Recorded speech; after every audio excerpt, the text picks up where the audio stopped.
You're listening to ReachMD XM167, the channel for medical professionals. Welcome to conference coverage highlights from the Alliance for Continuing Education in the Health Professions 37th Annual Conference held January 21st through 24th in Orlando, Florida. I'm your host, Lawrence Sherman. With us now is Dr. George Mejicano. He's the outgoing president of what is now known as the Alliance for Continuing Education for Health Professions. Dr. Mejicano is also Associate Dean for Continuing Professional Development at the School of Medicine and Public Health at the University of Wisconsin-Madison. George, thank you very much for taking the time to sit down with us today. It's great to be here, Lawrence. Thanks for the invitation. Well, you know, it seems to be something we do every year now, isn't it? It is, and we greatly appreciate it, and I look forward to our conversations. Well, let's start with something that I alluded to before. This organization, this meeting, has a new change. We used to be, proudly, the Alliance for Continuing Medical Education. Now we're proudly and boldly the Alliance for Continuing Education for Health Professions. Can you tell us a little bit about how that came about? Sure. Basically, we did an environmental scan about a year and a half ago, and we realized that there was a whole host of people that were doing health professions education, but they had no educational home.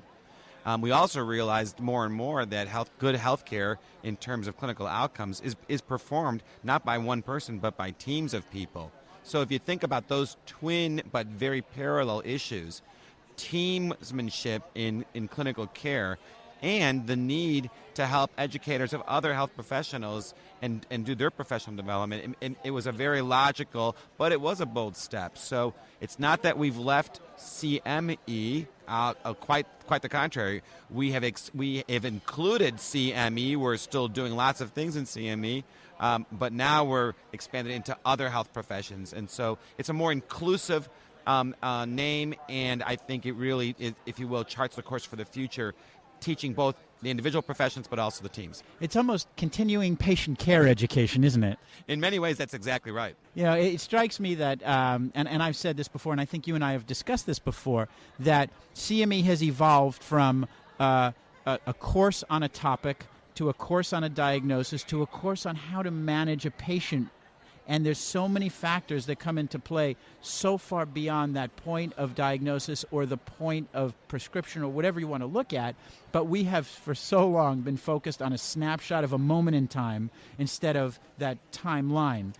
Do you think this name change is reflective of the evolution of the education? I think the answer is yes. And I would actually say that perhaps part of that is the taxonomy or the nomenclature that we use. And so when we talk about continuing medical education, I think we need to really emphasize the continuing part. And so it really is a lifelong learning for the benefit of patients. And so the idea, if you will, the professional development is a never-ending process that includes patients and actually even more broadly speaking, their families and communities. And so the name change reflects that as well. Well, you know, I think that's really interesting, and I applaud you for doing it. I think it's consistent now with the ability to get triple accreditation.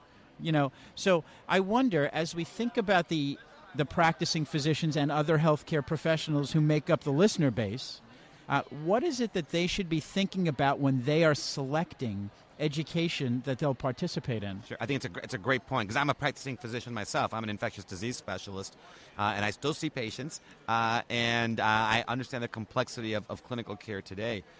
I want to answer your question in a couple of ways. One is, what other members of my healthcare team, the people I work with, are there times when we should actually learn together, both locally as well as nationally or regionally? And so there might be conferences, for example, that my nurse and the pharmacist that I work with most closely, whether we could all together go and partake of some sort of education. And it doesn't have to be face-to-face. It could be online or some sort of enduring activity.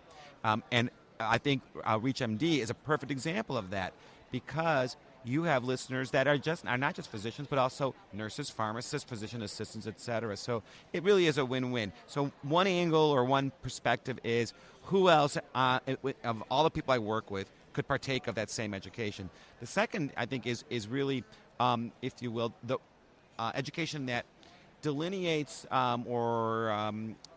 goes into, if you will, the roles that people play. And you mentioned earlier diagnostics, therapeutics, and things like that. And I'll use diabetes as the example. So it's not just the diagnosis and the management of diabetes patients, but also the diabetic educator.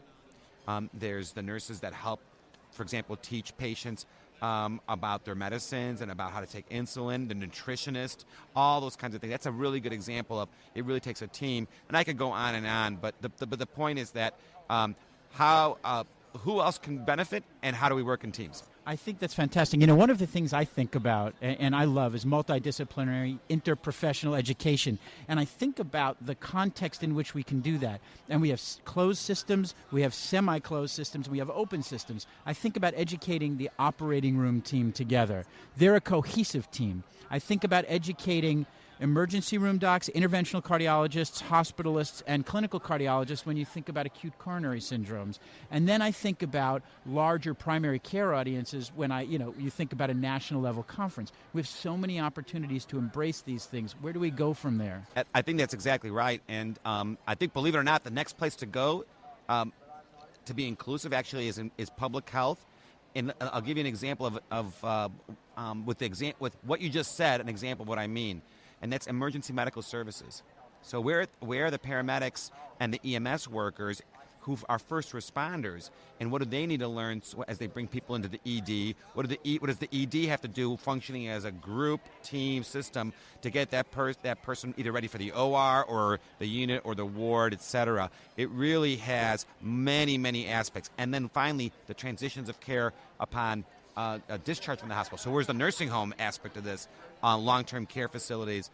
It really is, to use, I guess, a sort of a euphemism, it takes a village. It does. A virtual village sometimes, but a village, right?